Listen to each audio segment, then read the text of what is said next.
Right now, more than 63 million Americans are walking around constipated, not occasionally, chronically. And the number that should terrify you, 65% of them are over the age of 60. That means if you're in a room of 5 people your age, 3 of them haven't fully emptied their bowels in days, maybe longer. But here's what nobody in Western medicine is talking about. In Okinawa, Japan, the island with more people over 100 than anywhere else on Earth, chronic constipation is nearly non-existent in adults over 70. Not rare, nearly non-existent. And it has nothing to do with colonics, fiber supplements, laxatives, or any of the things your doctor probably told you to try. It comes down to how they live every single morning. Small habits. Most take under 2 minutes.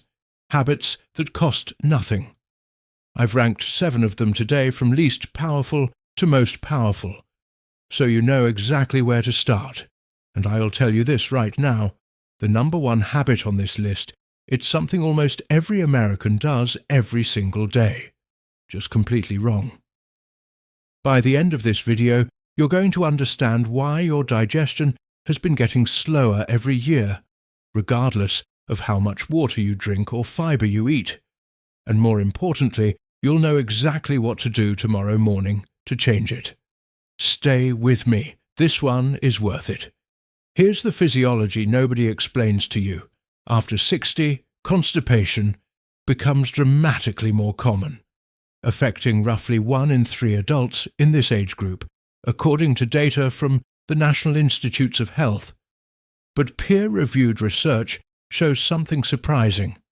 For most healthy adults, the colon itself remains capable of normal function well into old age. The real problem isn't your colon breaking down. It's that age-related changes in your autonomic nervous system have gradually weakened the signals your colon depends on. Specifically, the strength and frequency of peristoic contractions, the wave-like muscular squeezing that moves waste through your large intestine, can decrease with age-related nerve changes. When those signals weaken, 3 things happen simultaneously. Second, your gut microbiome shifts.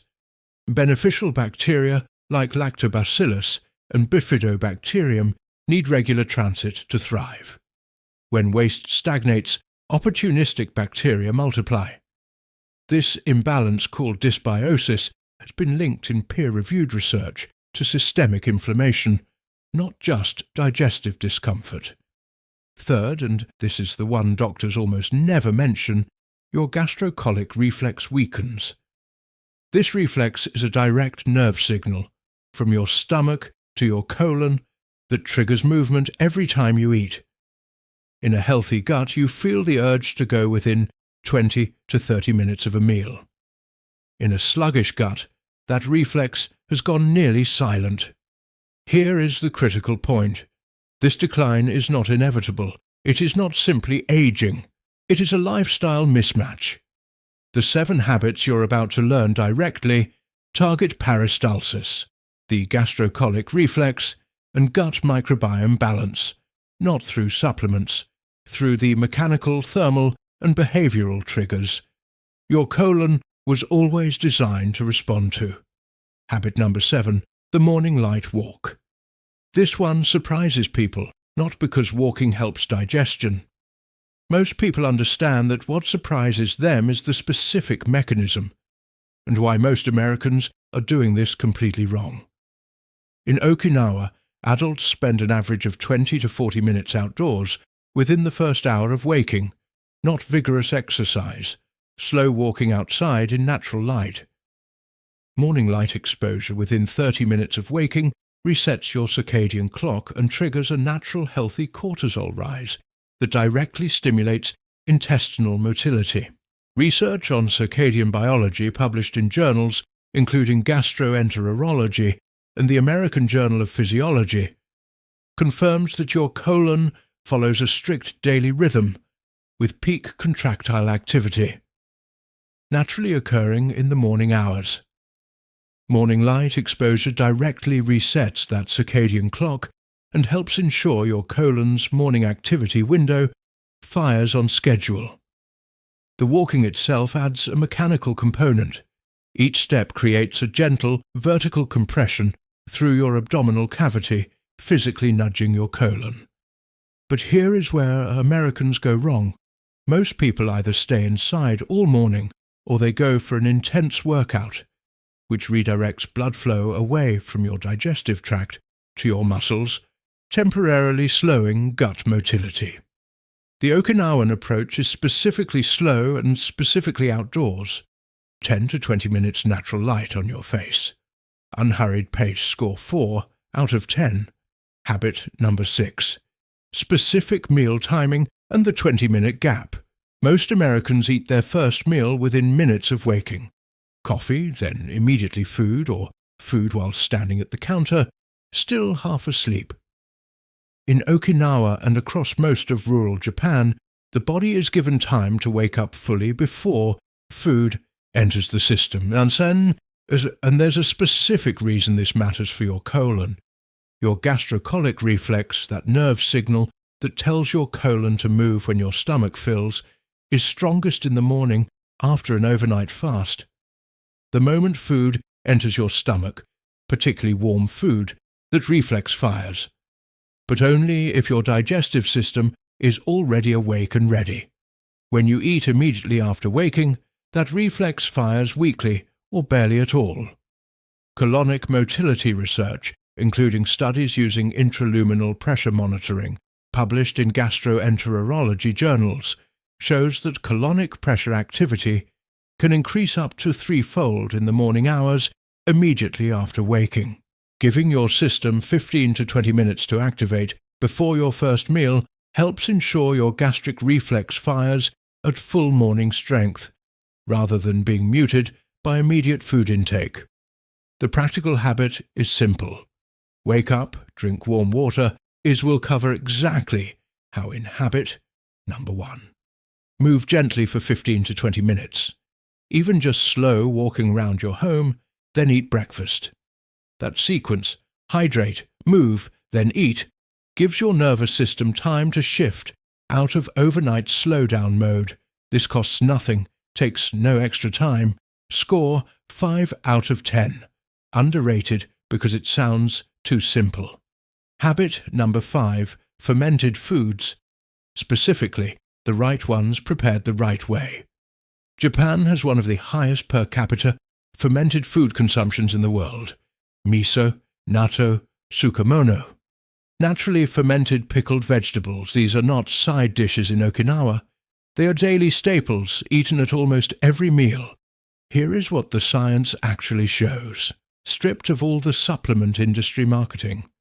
A 2021 study published in Cell, one of the most respected scientific journals in the world, found that a diet high in naturally fermented foods increased microbiome diversity more effectively than a high-fiber diet alone. Microbiome diversity directly correlates with gut motility.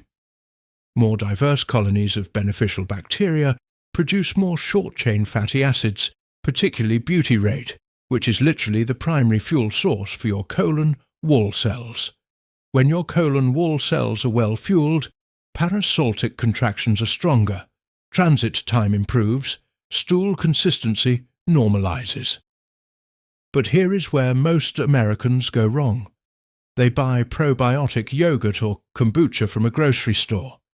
Most commercial versions are pasteurized after fermentation, which kills the live cultures entirely, or they're loaded with added sugar, which feeds harmful bacteria rather than beneficial ones.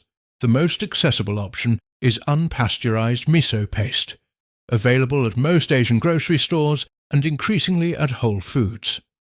1 teaspoon dissolved in warm water around 110 to 120 degrees. Not boiling. Boiling kills the live bacteria. Drink it in the morning. If you're on a sodium-restricted diet, talk to your doctor first. For everyone else, this is 30 cents, a serving and research backed at the cellular level. Score 6 out of 10.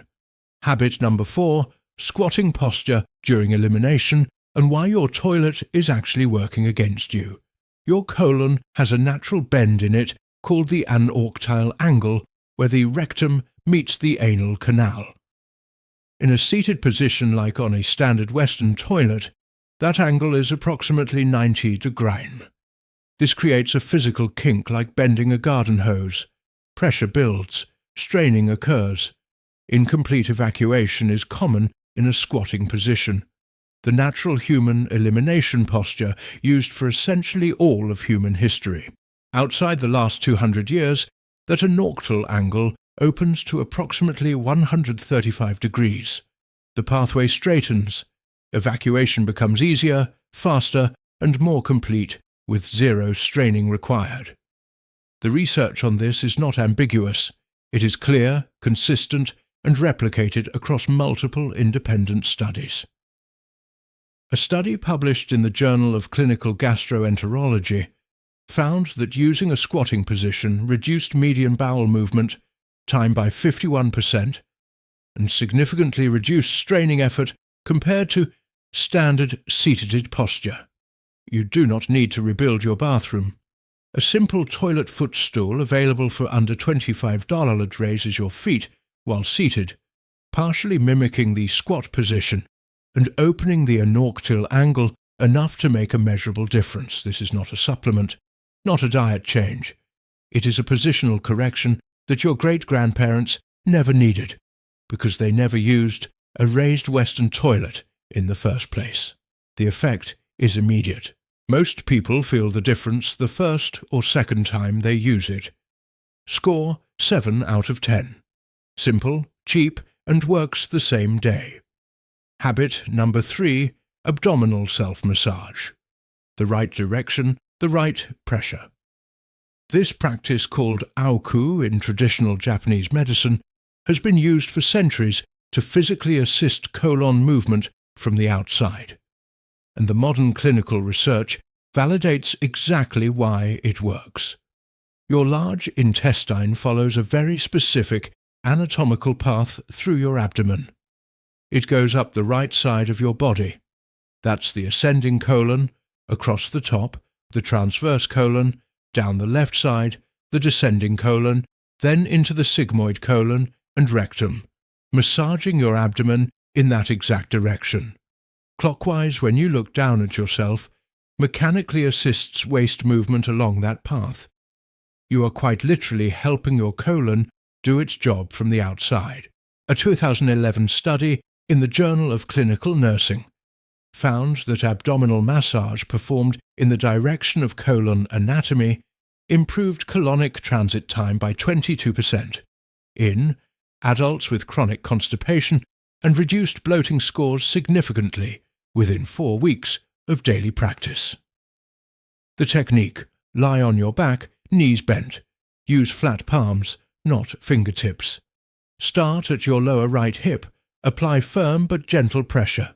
You should feel resistance, not pain. Move slowly upward toward your right rib cage, then across your upper abdomen, then down your left side, then across your lower abdomen, back to the start. One complete circuit takes about 90 seconds. Do 3 circuits, 3 minutes total, every morning before getting out of bed. One caution: if you have a diagnosed abdominal condition, get clearance from your doctor first. Score 7.5 out of 10. Habit number 2, chewing, the 30-chew method, and why your colon pays the price of what your mouth skips. This sounds so simple that most people dismiss it immediately. That is a mistake. The research on thorough chewing and downstream digestive health is some of the most consistent in the entire field of gastroenterology. Here is the physiology. Digestion does not begin in your stomach, it begins in your mouth. Saliva contains amylase, which begins breaking down carbohydrates immediately. Thorough chewing increases the surface area of food particles dramatically, allowing digestive enzymes throughout your entire gastrointestinal tract to fully penetrate and process what you eat. When food is inadequately chewed, large particles reach the colon partially undigested. Those particles become fuel for bacterial fermentation, producing gas, bloating, and dysbiosis. A meta-analysis published in the American Journal of Clinical Nutrition found that increasing chewing repetitions per bite from an average of 15 to 40 chews reduced digestive discomfort by 26% and improved overall nutrient absorption by approximately 15%. The Okinawan cultural norm is approximately 30 chews per bite before swallowing, not counted rigidly but enough that the food has become a smooth paste with no identifiable texture. The practical test: if you can still identify what you're eating by texture alone, you haven't chewed enough. This changes how meals feel immediately. You will notice less post-meal bloating within the first sitting, not after weeks. The same meal you eat today. Zero cost, zero equipment. Completely overlooked in Western health advice. Score 8 out of 10. One of the most underestimated habits on this entire list. Habit number 1, warm water, specifically timed, specifically prepared. This is the habit almost every American does every single day, just completely wrong. Most Americans wake up and drink cold water or go straight to coffee. Both are working against your colon's morning physiology in ways that are measurable and well documented. Here is what happens in your colon during sleep. For 7 to 8 hours, your digestive system has been in a low-activity state. Colonic motility slows significantly overnight. Your colon contents cool and compact. The gastrocolic reflex is at its weakest point of the entire day. The moment you wake up is the single most important window. You have to reset your digestive rhythm. And what you put in your body in that window determines everything that follows. Warm water, specifically between 100 and 110 degrees Fahrenheit, activates 2 distinct physiological mechanisms simultaneously. First, it triggers the gastrocolic reflex directly. Research from the European Journal of Gastroenterology and Hepatology found that warm liquid intake in the morning increased colonic motility significantly within 30 minutes, while cold liquid showed minimal effect on colon activity. Second, warm water rehydrates colonic contents that have compacted overnight, softening stool naturally. This is not laxative action. This is simply restoring the hydration your colon lost during 8 hours of low-activity, overnight mode. The Okinawan morning ritual begins with warm water. Not tea, not coffee, water before anything else enters the system. And the preparation matters. There are 3 specific additions that multiply the effect significantly. Here's the precise protocol. Within 10 minutes of waking 16 ounces of warm water around 104 degree Kelvin F, sip it slowly over 10 to 15 minutes. Do not gulp. Slow intake keeps warm water in contact with your stomach longer, sustaining the gastrocolic reflex signal. Add the juice of half a fresh lemon, not bottled. Pasteurization destroys the active enzymes, fresh only. The citric acid triggers additional bile production from your liver, and which acts as a natural lubricant through your digestive tract. Add a small pinch of unrefined sea salt, grey or pink, not white table salt. The trace minerals create a mild isotonic solution your colon absorbs at the optimal rate. Then wait 20 to 30 minutes before eating breakfast. That window allows the gastrocolic reflex to complete fully before your stomach handles a new meal. A 2016 study in gastroenterology, nursing confirmed that warm water intake significantly accelerated bowel movement onset in adults with recurrent constipation. Johns Hopkins gastroenterologist Dr. Ekta Gupta has publicly stated that warm liquids specifically enhance colon motility in the morning in ways that cold water simply does not. The mechanism is straightforward. Warm water relaxes smooth muscle in the gut, increases blood flow to the intestinal wall, and triggers the gastrocolic reflex within 10 to 30 minutes. For most people, the cost is approximately $3 a month for lemons and salt combined. The effect begins within the first 3 days for most people. This is not a supplement, not a detox. It is thermal stimulation of a physiological reflex your colon has always been designed to respond to. Score 10 out of 10. Here is your starting point for tomorrow. Before coffee, before breakfast, before your phone, 16 ounces of warm water, juice of half a fresh lemon, small pinch of unrefined sea salt, sip it slowly over 15 minutes, then wait 20 minutes before eating.